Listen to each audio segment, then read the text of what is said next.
বিদেশে আসবেন বালা কথা, খেজুর গাছে উঠে আর প্রশিক্ষণ দিয়ে আসেন বাংলাদেশ থেকে। শুধু ভাষা শেখার প্রশিক্ষণ দিয়ে না, ওই যে বাংলাদেশ প্রশিক্ষণ কেন্দ্র আছে না, ওইখানে যে শুধু ভাষার প্রশিক্ষণ দিয়ে আসলে লাভ হইতো না ভাই। বিদেশে আইলে বড় বড় খেজুর গাছে উঠতে হবে। যদি খেজুর গাছে না উঠতে পারেন রে ভাই, সৌদি আরবের বা ওমানের আরবেদেরকে খবর জানেননি আপনারা? জানেন না অবশ্যই। যদি গাছে না উঠতে পারে পিছন দিয়ে আগুন লাগাই দে ভাই। তো আমি প্রথম নতুন হয়েছি আর আমার লগে এইটা হয়েছে।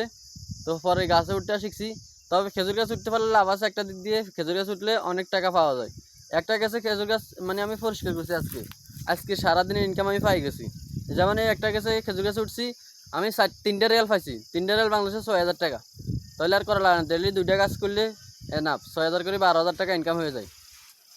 ডেলি 12,000 টাকা করে ইনকাম হলে তাহলে প্রতি মাসে কত টাকা ইনকাম হয়? তো এই জন্য বলতেছি খেজুর গাছের ইনকাম বেশি। খেজুর গাছে যারা কাজ জানে তাদের কাজের চাহিদা ইনকাম বেশি, এবং কি কাজের চাহিদাও বেশি। মালিকেরা খেজুর গাছের কাজ করার জন্য অনেক মানুষ নেয়। আর বিশেষ করে আরেকটা কাজের চাহিদা আছে, সেটা হচ্ছে ইলেকট্রনিক কাজ, এসি লাগানো বা ফ্যান ফিট করানো বা একটা লাইট ফিট করানো, এভরিথিং মানে কারেন্টের ইলেকট্রনিক কাজ যতগুলো আছে সবগুলোর চাহিদা বেশি আছে। সবাই আসবেন, প্রশিক্ষণ এগুলো দেবেন, ঠিক আছে? খেজুর গাছে কীভাবে উঠতে হয় এটার প্রশিক্ষণ দিন। ওকে, আল্লাহ হাফেজ।